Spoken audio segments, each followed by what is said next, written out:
Hola, hola, ¿cómo están? Antes que nada, el contenido de este canal es para adultos.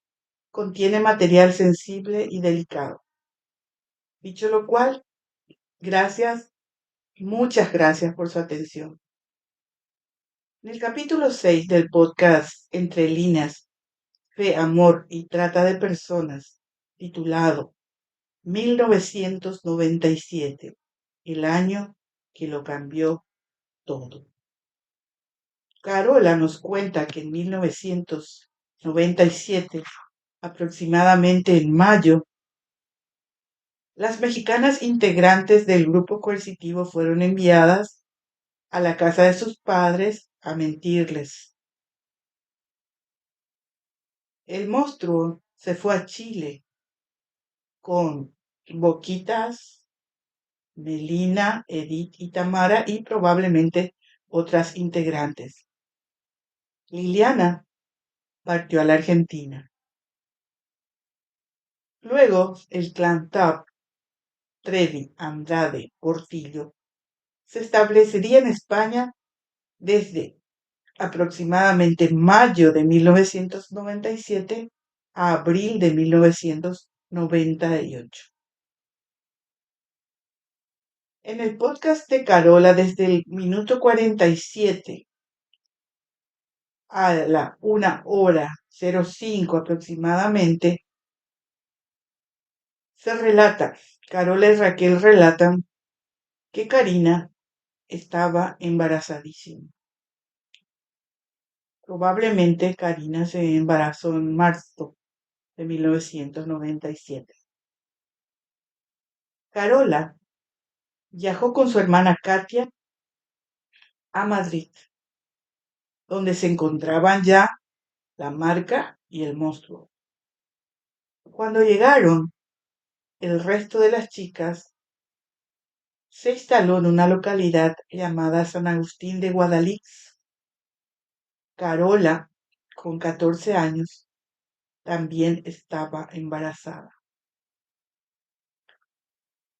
De la misma forma, Karina relató en su libro Vivencias que viajó a Madrid, España, en junio de 1997 junto a Marlene, Wendy y Boquitas. Y cuenta que a la llegada de las chicas, Sergio tuvo relaciones con ellas, menos Boquitas. Dice Karina en su libro Revelaciones. Un día sucedió algo que me pareció increíble. Mientras sosteníamos relaciones sex, notó algo raro en mi abdomen y mandó a comprar una prueba de embarazo que él mismo me aplicó. El resultado fue positivo. Estaba embarazada. Y Carola al respecto dice, un día de junio de 1997, el monstruo decidió que quería emborrachar a alguna de las chicas, por lo que compró una botella de vodka e hizo que Carola y las otras chicas bebieran. Pero en sentido estricto fueron solo Karina y Carola a las que emborracharon. Años más tarde me di cuenta de que había sido planeado por la marca. En ese momento yo me sentía muy mal y ella me decía, no te preocupes, cuando estás embarazada, lo máximo que te puede pasar por una borrachera es perder el bebé. Entonces, dice Carola, que seguramente ellos se dieron cuenta de que Karina y yo estábamos embarazadas y dijeron, vamos a emborracharlas. Solo nosotras dos tomamos que yo sepa. Y ninguna de las dos perdió el bebé. Porque obviamente la idea de la marca, como muchas de sus ideas, era una estupidez. La marca le dijo, ¡ay no! Seguro lo debes haber perdido por la borrachera. Yo pensando que había sido algo random, pero no, obviamente estaba todo premeditado. Seguramente esto fue idea de ella. Ella compró una botella de vodka y hizo que las chicas embarazadas bebieran. Carola vomitó y la marca le dijo que tenía que abortar y que el bebé probablemente ya estaba desvivido. De todos modos, por la cantidad de alcohol que había tomado. Entonces quiso hacer un lavado de cerebro al decir, de todas formas el bebé o está desvivido o van a hacer mal, como diciendo, no te queda de otra. Un mes de gaslighting después, en julio de 1997, Karina y Carola fueron llevadas de Europa a México, en contra de su voluntad y sin el conocimiento ni consentimiento de sus padres, para luego ser conducidas por Boquitas a través de la frontera ilegalmente a McAllen, Texas. Carola, que no tenía visa estadounidense, iba sentada en el asiento de atrás del vehículo, con otras chicas, entre ellas Karina. Cuando llegaron a la frontera, Boquitas comenzó a coquetear extremadamente con el oficial de la CP. Todas ingresaron a Estados Unidos. Se encontraron con la marca y el monstruo en una casa que tenían en McAllen. Antes de llegar a la frontera, la marca me dio instrucciones para, para que dijera que estaba embarazada de un novio que tenía mi misma edad, que yo era de un colegio religioso, de una familia conservadora.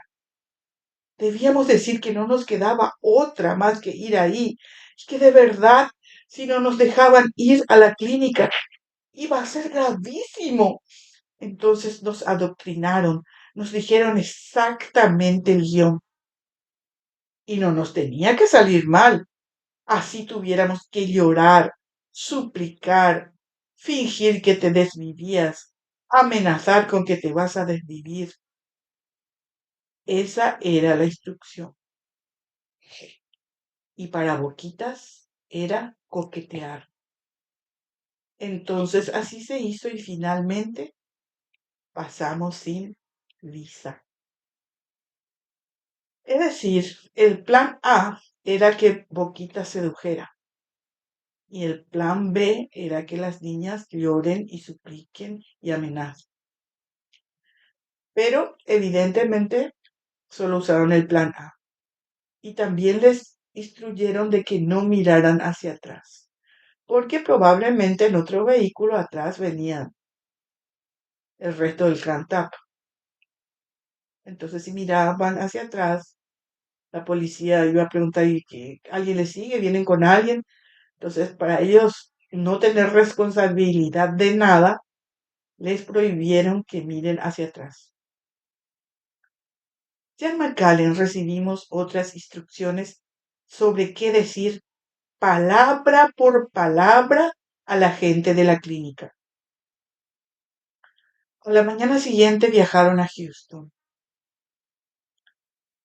Karina, a su vez, relató que Andrade la envió a Houston para que le practicaran un procedimiento, ya se imaginan de qué tipo. Sin embargo, el embarazo ya estaba avanzado. Los médicos recomendaron no llevar a cabo el procedure, pues existía un alto riesgo para la madre. Entonces Carola sí se sometió a la práctica médica y volaron de vuelta a McAllen una vez terminado. Un par de días después cruzaron la frontera hacia México y regresaron a España. El gaslighting se aprecia en el episodio de la borrachera con vodka. Seguro que lo debes haber perdido por la borrachera. De todas formas, el bebé o está desvivido van a hacer mal. No te queda de otra. Gaslighting es meterle dudas a alguien que ya no puede confiar ni en lo que siente. Carola sentía la vida del bebé y deseaba que así fuera. O lo lógico sería que así aconteciera.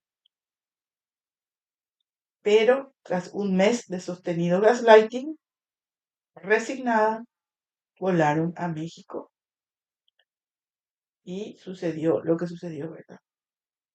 Ahora aquí, añado que el vodka no fue elegido al azar.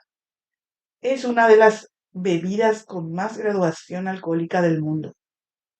Ejemplo, la cerveza tiene 4% de alcohol, el vodka tiene 50%.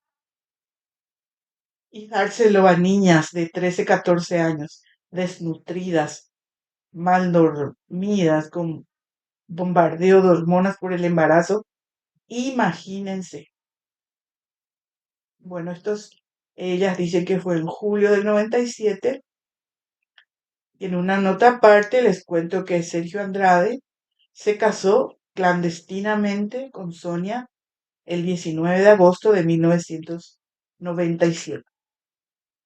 En la oficialía número 4 del registro civil del municipio de Zihuatanejo, ubicado en la comunidad Coacoyul Guerrero. El matrimonio se llevó a cabo bajo el régimen de separación de bienes. Andrade declaró que su ocupación era la de empresario, que era originario de Coatzacoalcos, Veracruz, pero residía en Cuernavaca, Morelos. Mientras tanto, Sonia dijo ser comerciante y originaria de Pachuca, Hidalgo. En el acta de matrimonio aparecen las firmas de Sergio y Sonia. Además, figuran como testigos 4 mujeres: Boquitas, Elba Gabriela Holguín, Wendy Selén y Carla. Él tenía 41 y Sonia 25. Diferencia de 16 años. ¿Pero qué es el gaslighting? La manipulación es el mecanismo central que articula el gaslighting. Entonces, el gaslighting es una forma de abuso o manipulación psicológica donde una persona, el depredador, hace dudar a otra, a la víctima, de su percepción, memoria o cordura. Hace dudar de su juicio. Es típicamente un fenómeno vinculado al abuso emocional o psicológico que genera confusión, inseguridad y dependencia, con la intención de obtener poder o control. ¿Qué es la percepción? Desde la psicología, la percepción es un proceso cognitivo. ¿Y qué es un proceso cognitivo? Es cualquier operación mental que realizamos para adquirir, procesar, almacenar y utilizar información. Procesos cognitivos son, por ejemplo, la percepción, la atención, la memoria, el lenguaje, el pensamiento, el aprendizaje. Entonces, mediante la percepción, que es un proceso cognitivo, las personas interpretan y dan sentido, es decir, comprenden la información que reciben a través de los sentidos, ¿verdad? Vista, oído, tacto, olfato, gusto. La percepción nos permite navegar el mundo, tomar decisiones, comunicarnos y sobrevivir.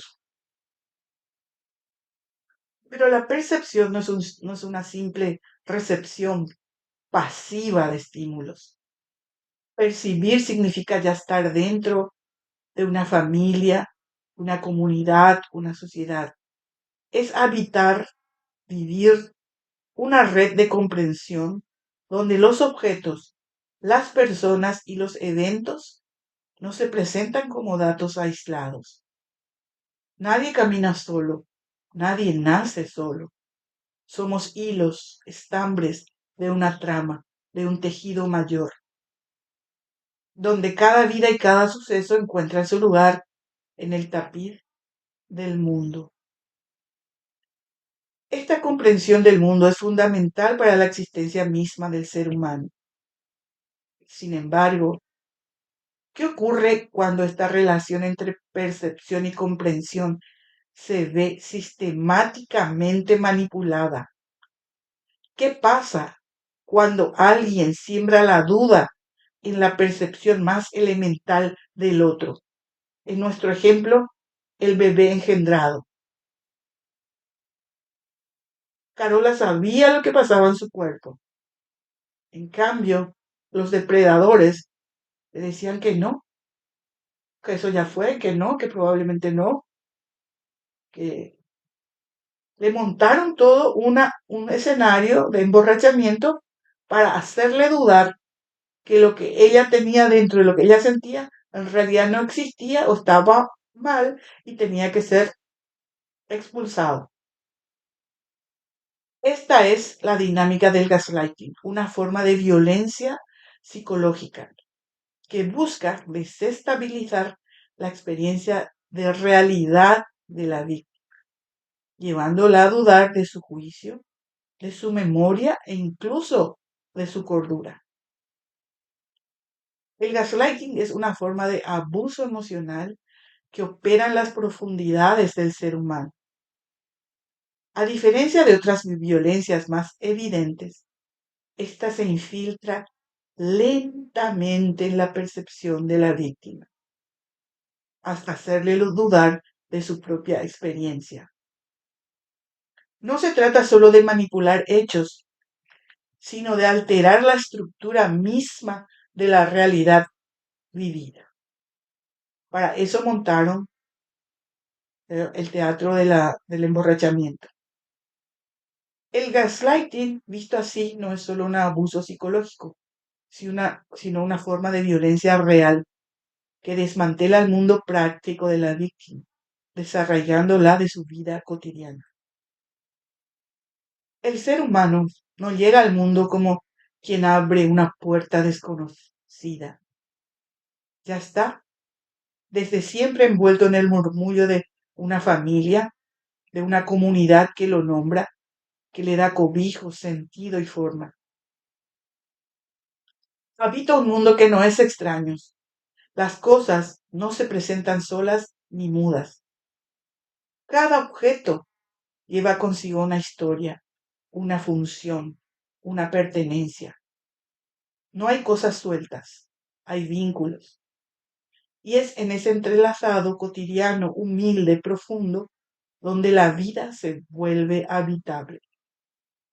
Por ejemplo, cuando llaveamos o desllaveamos una puerta, la puerta de entrada, no estamos percibiendo un objeto llave, un artefacto de metal, sino que la llave ya nos remite a la entrada, sacarnos los zapatos, a la comodidad, ir al baño, cargar el móvil, etc. Y el gesto mismo de dar vuelta a la llave ya está cargado de familiaridad y utilidad, porque comprendemos nuestro mundo, nuestras costumbres, nuestra rutina. El ser humano no es un objeto que observa el mundo desde afuera, sino que está siempre ya inmerso en él, ya está siempre dentro del mundo. Al percibir, no es simplemente registrar lo que ocurre, es habitar un mundo lleno de sentido. Cada gesto, cada sombra, cada voz llega ya trenzada con significado, como si el mundo hablara un idioma que comprendemos incluso antes de aprender. Es esa trama invisible la que sostiene nuestra forma de estar en nuestra casa, en nuestro barrio, en nuestra sociedad, en nuestro país, ¿verdad? En el mundo. Lo que le da suelo a nuestros pasos y contorno a lo real, a lo que es real. Pero si la confianza en lo que percibimos se quiebra, si el lazo sutil entre mirar y comprender se rompe, todo tambalea. El mundo deja de ser hogar y se vuelve un lugar extraño, como un espejo roto que ya no devuelve nuestro reflejo. No se trata de un simple error de pensamiento, es una fisura en la experiencia misma, en la existencia misma, un colapso del sentido, un derrumbe del suelo que nos sostiene. El gaslighting, en este sentido, es como un asalto silencioso al mundo interior de una persona, donde todo lo que alguna vez tuvo sentido empieza a tambalearse. Este abuso no opera solamente a través de mentiras explícitas, sino que ataca el modo en que el sujeto percibe, interpreta y habita su mundo. Con el tiempo, la niña embarazada comienza a desconfiar no solo del depredador, sino de sí misma. El ser humano necesita un suelo de familiaridad para poder vivir. Cuando ese suelo se rompe, la víctima cae en la angustia, una experiencia en la que el mundo ya no responde, ya no tiene sentido, ya no hay de qué agarrarse. La angustia no es miedo a algo concreto, sino una experiencia radical de un mundo que se ha retirado. El gaslighting produce justamente esa condición, la experiencia de que nada es fiable, de que el mundo entero puede ser una ilusión o una trampa. Solo queda el dominio del depredador, su palabra, su voz, su certeza como única fuente de verdad. Nos olvidamos de nosotros mismos, pero por mandato ajeno. En el gaslighting, este desamparo surge de una violencia sistemática, repetida, que destruye la confianza en la percepción del mundo. El mundo deja de ser mundo. Por eso el gaslighting no es solo una forma de manipular lo que el otro piensa, sino algo más hondo, una violencia que toca el ser, que toca la existencia, que toca la realidad. El depredador no solo se mete en la vida de la víctima con sus ideas, sino que desordena su mundo, tuerce su relación con la realidad, con los demás y hasta con su propia voz. Es como sembrar niebla en el alma del otro, hasta que ya no sabe si lo que ve, siente o recuerda es verdad o invención. El depredador introduce una brecha entre la víctima y su mundo. Ya no hay certezas cotidianas, ya no hay referencias compartidas, ya no hay confianza básica en el ver, en el sentir, en el saber. Todo se vuelve sospechoso, incierto, movedizo. La víctima queda entonces desarraigada como un ser que ha sido expulsado de su propio mundo y arrojado a un no lugar. Ahora imaginemos una habitación cerrada, un hombre y una mujer, y una lámpara que titila. El gas vacila apenas perceptible, y ella pregunta, ¿no ha bajado la luz? Y él responde, es tu imaginación. Esa escena mínima, doméstica, común, es el epicentro del drama de Patrick Hamilton, autor de Gaslight,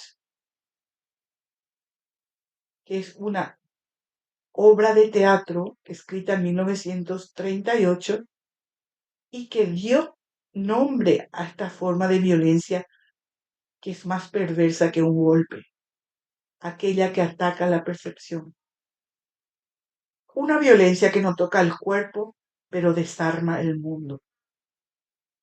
El teatro se convierte aquí en una cámara oscura donde se revela que percibir ya es comprender. Y cuando se destruye la percepción, no se destruye solo la mente, se despoja al ser humano del mundo que conoce. Entonces, el término gaslighting proviene de la obra de Patrick Hamilton, quien fue un novelista y dramaturgo inglés, autor de la obra teatral en 3 actos llamada Gaslight, traducida al castellano como Luz de Gas. Tuvo su estreno el 5 de diciembre de 1938 en el Richmond Theatre, cerca de Londres, y posteriormente se trasladó al West End, que es una zona del centro de Londres ampliamente reconocida como el corazón del teatro comercial en el mundo de habla inglesa, comparable a Broadway en Nueva York. Gaslight es una obra de suspenso que se desarrolla en Londres, en el barrio Pimlico, en el año 1880. La trama se centraba en Jack Manningham, quien por motivos siniestros manipulaba a su esposa Bella para hacerla creer que estaba perdiendo su cordura, que se estaba volviendo loca. Sus acciones incluían apagar y encender las luces de gas que de forma deliberada él bajaba, ¿verdad? Escondía objetos y provocaba extraños ruidos. La obra teatral Gaslight de 1938, aunque ambientada en 1880, dramatizaba esta forma de abuso con inquietante precisión, mostrando cómo un entorno aparentemente estable puede convertirse en un laberinto de sospecha y desorientación. Era como apagarle poco a poco las luces del alma a la esposa, hasta que ella ya no sabía si estaba en su casa o en una jaula.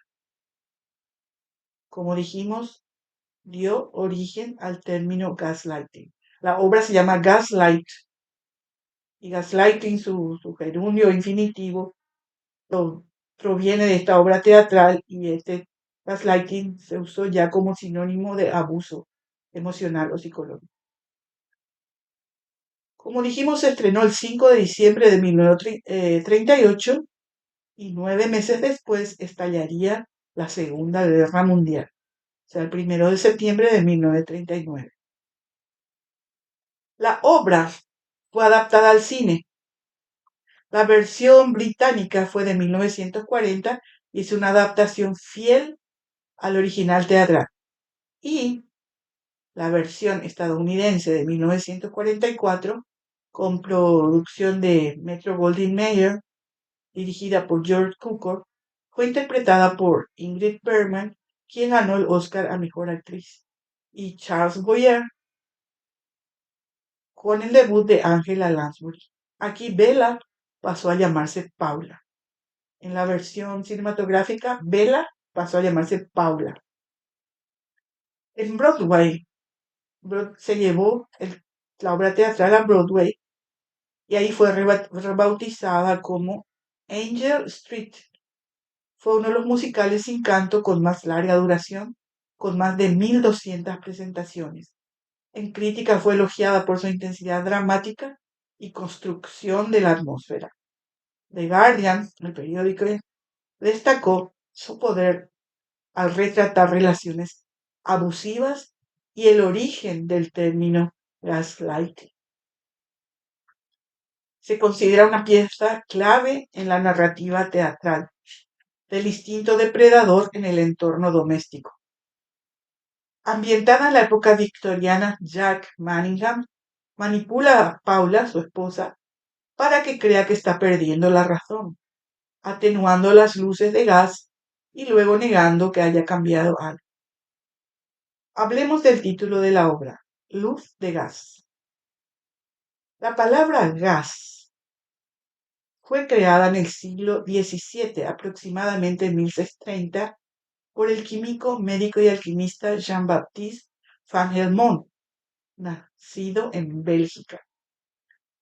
Van Helmont acuñó el término gas a partir de la palabra griega caos, que significa espacio enorme o hendidura, debido a la similitud fonética y al comportamiento difuso de los gases. Gas, caos. Me pareció que fonéticamente eran parecidos. Entonces, gas es una palabra deformada de caos. Antes de este siglo XVII no existía la palabra gas.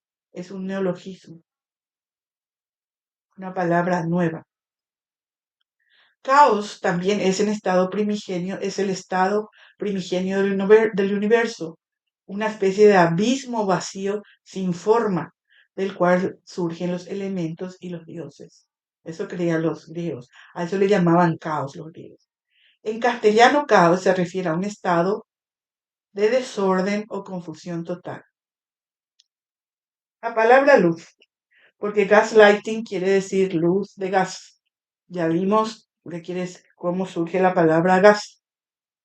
Ahora, el origen etimológico de luz.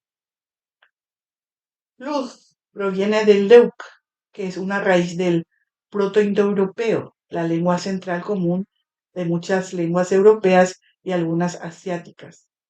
El significado de leuk es brillar, luz, resplandor, ver con claridad. De esta raíz derivan muchas palabras en griego, latín, germánico, céltico, eslavo, castellano, por supuesto, etc. En griego antiguo, leuk evolucionó a leukos, que quiere decir blanco. Esta evolución tiene lógica ya que el blanco se asocia al brillo, a la luz reflejada y muchas veces al día claro. Entonces, palabras derivadas en distintas lenguas, griego a través de leucos es leucocito, leucoplastia, etc. En latín,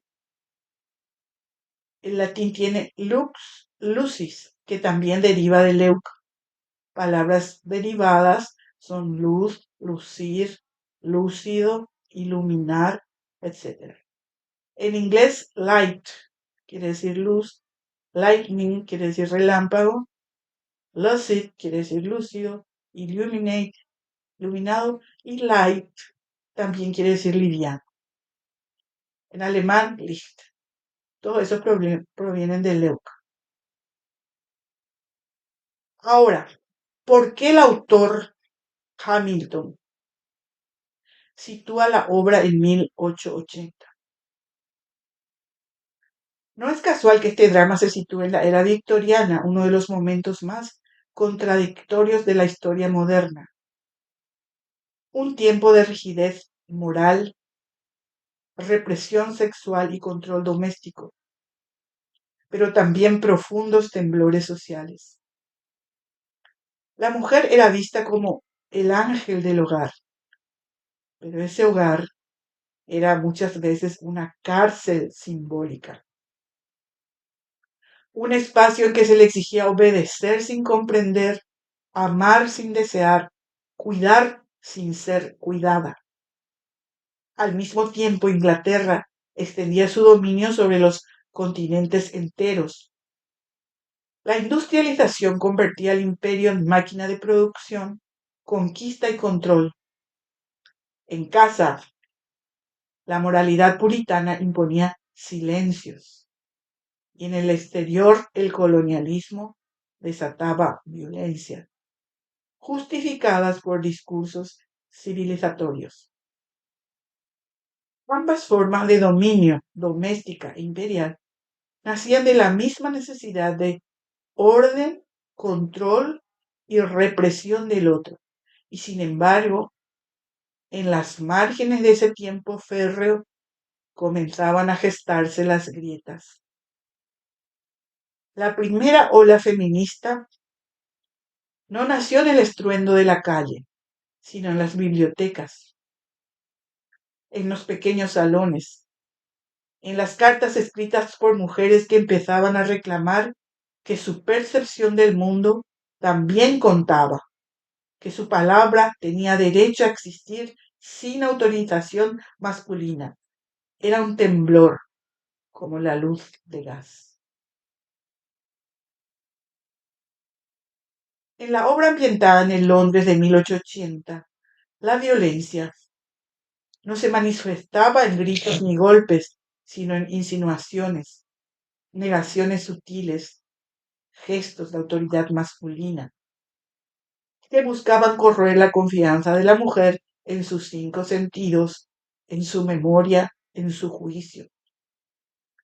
Cada vez que Jack negaba que Paula había visto la luz que bajaba, los ruidos en el desván, el reloj que había desaparecido, no solo le robaba una verdad, sino que la lanzaba fuera del mundo compartido.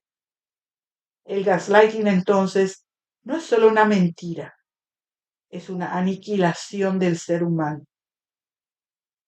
La víctima ya no puede confiar en lo que percibe y al no poder comprender el mundo se retira, se convierte en sombra, en amenaza, en duda.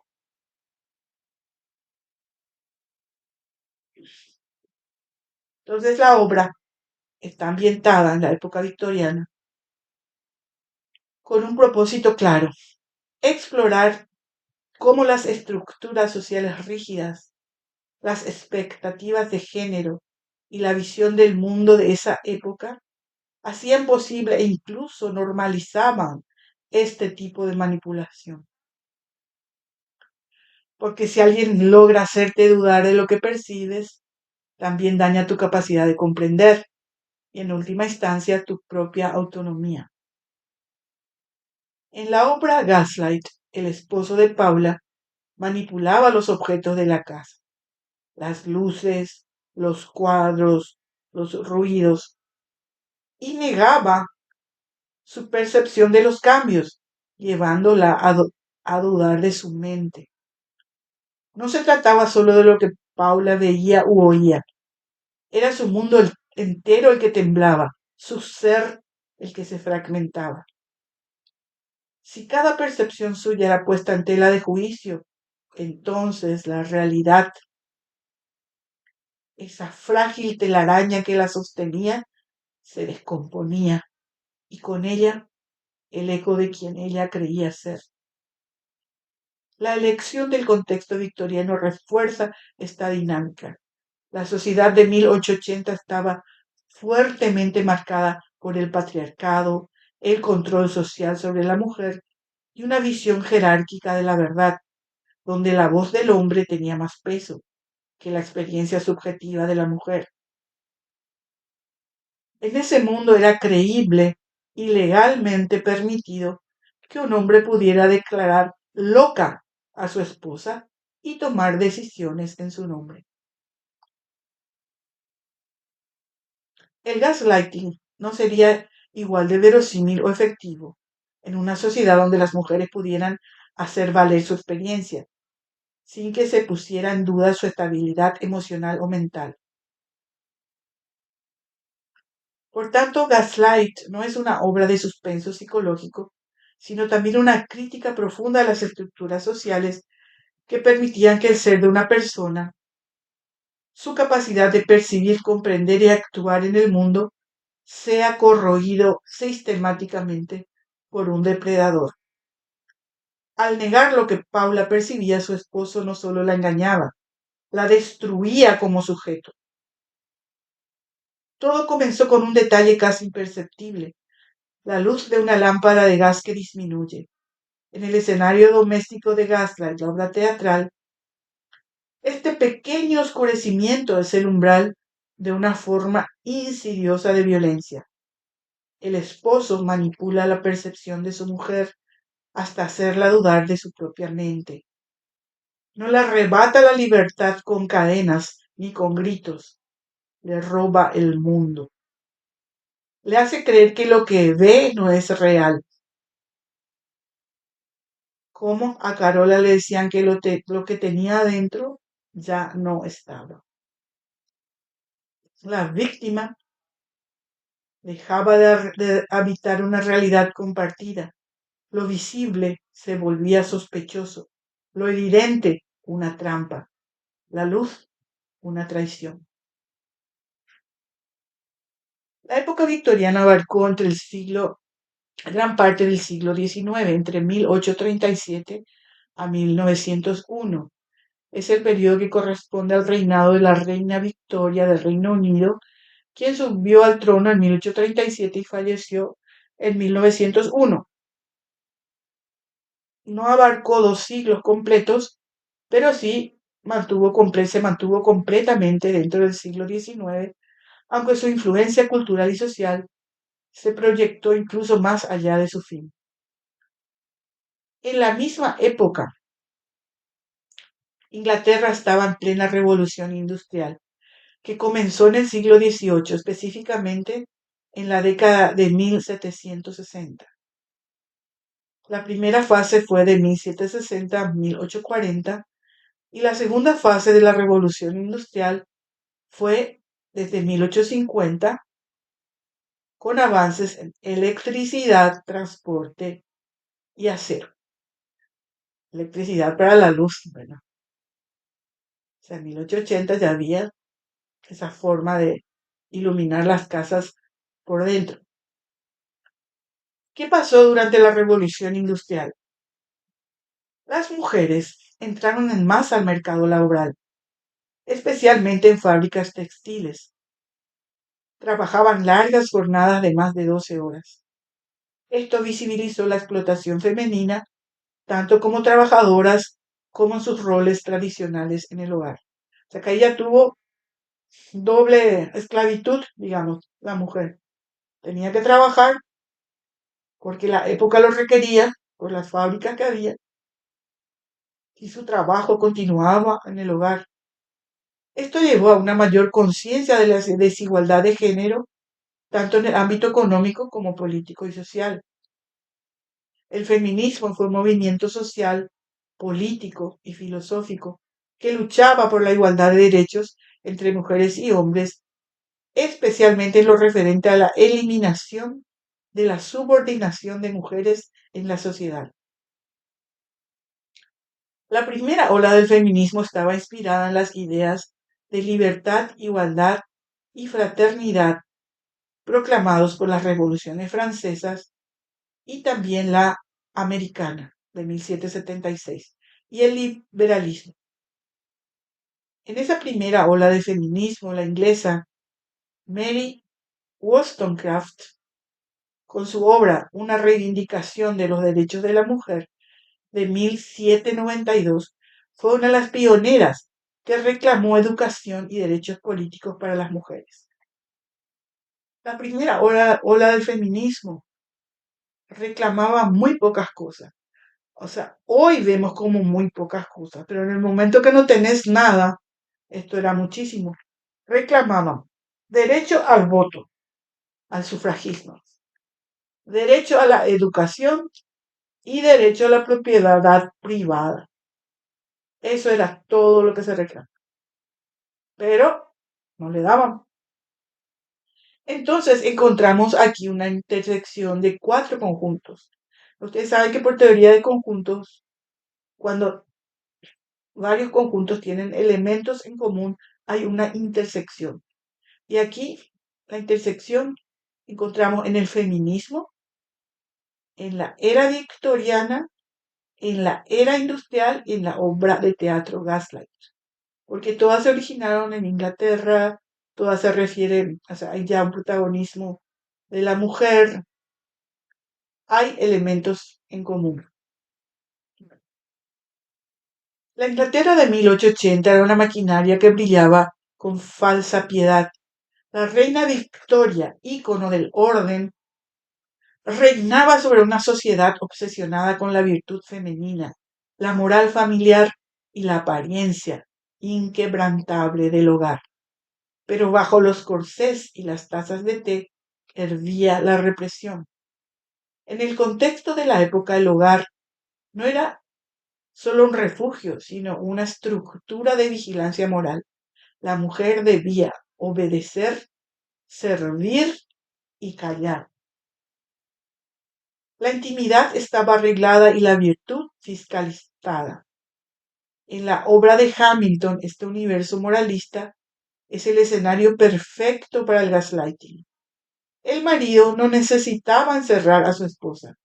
Bastaba que el mundo entero le dijera que dudar era inmoral, que su percepción era caprichosa, que su desconfianza era una falta de virtud. Todo era cuestión de fe. La mujer no debía pensar. Así el gaslighting se convertía en una práctica coherente con el espíritu de la época. Una violencia suave, compatible con la religión, ¿verdad? La cuestión de la fe pertenece a la religión, a la familia y al imperio. Una violencia que operaba desde la palabra, la sugerencia, la manipulación. No necesitaba cárcel. El encierro era mental y por lo tanto total.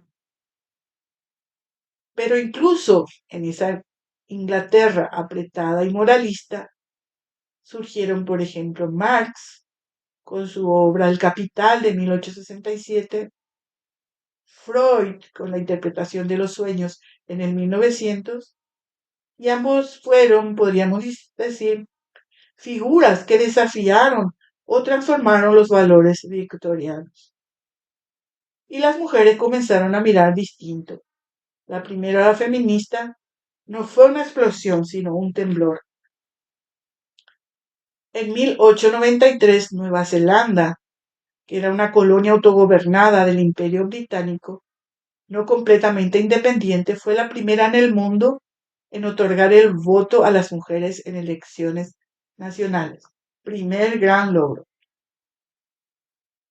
El hecho de que una colonia del imperio otorgara el voto femenino antes de la propia ciudad capital de Londres, del Reino Unido, fue muy simbólico. El caso de Nueva Zelanda es revelador. Aún como dominio del Imperio Británico, otorgó el voto a las mujeres. ¿Cómo explicar esta paradoja? Que una colonia de los márgenes del poder iniciara lo que ni la capital del imperio se atrevía a conceder. Allí los intereses británicos se cruzaban con la lógica interméstica. Aunque el voto femenino parecía un tema doméstico, en este caso fue una acción local con implicaciones globales y también una forma de legitimación colonial ante el imperio y otras potencias. Por eso es interméstica.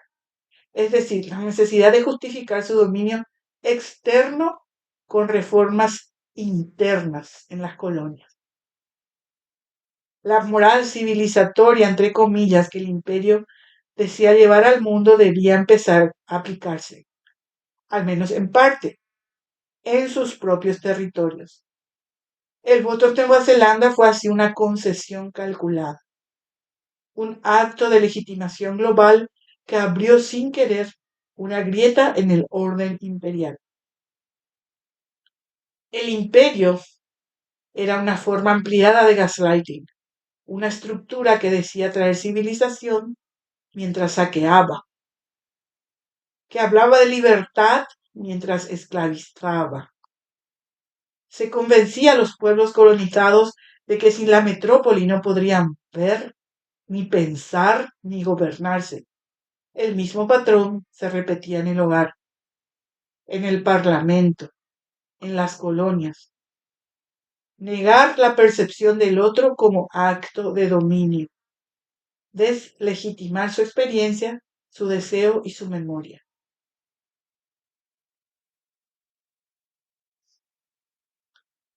Entonces, el gaslighting es una forma de envenenar la realidad de alguien.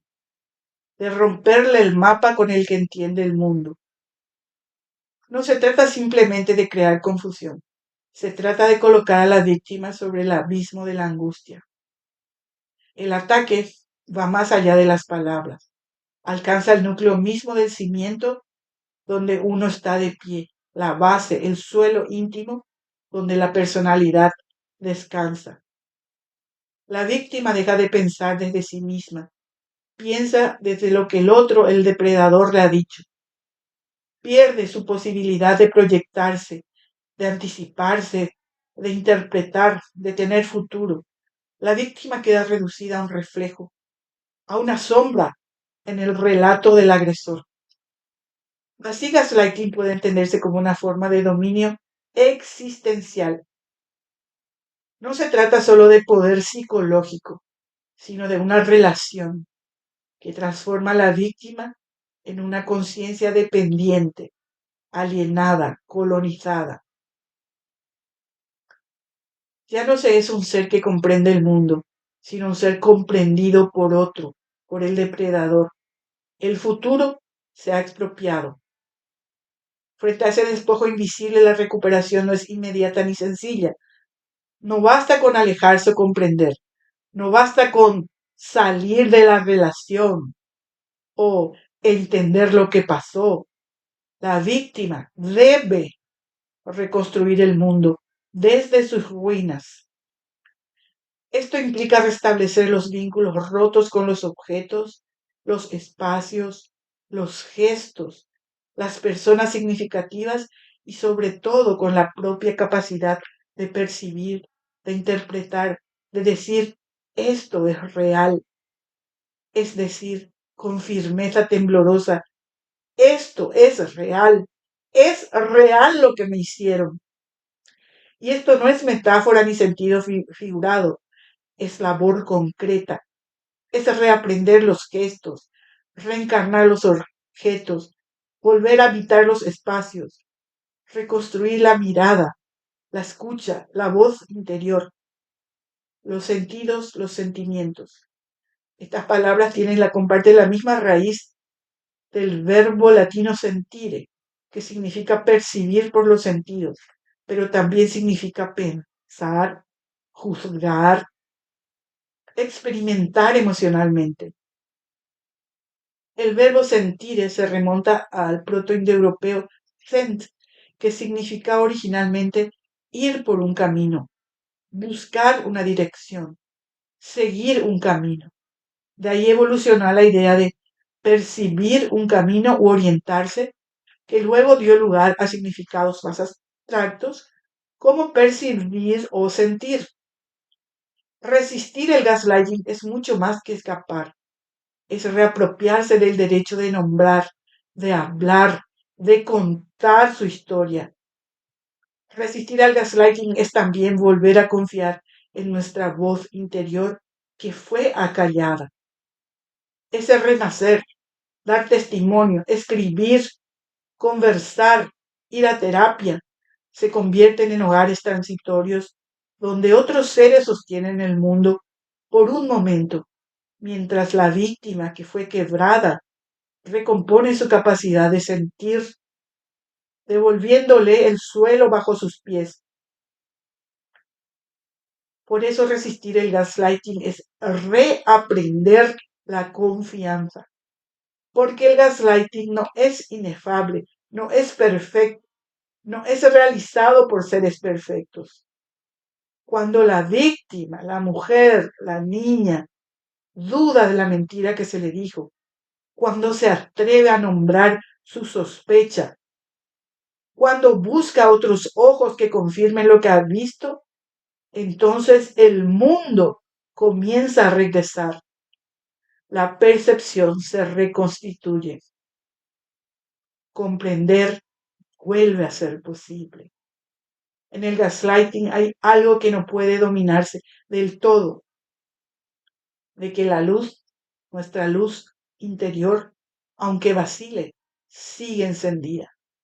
Mientras haya quien se atreva a decir, yo vi, yo sentí, yo sé que esto ocurrió o me está ocurriendo, habrá mundo, habrá verdad, habrá luz, porque donde alguien logra ver sin que le digan qué ver, comprender sin que le impongan el sentido, allí vuelve a nacer el mundo. Hasta la próxima.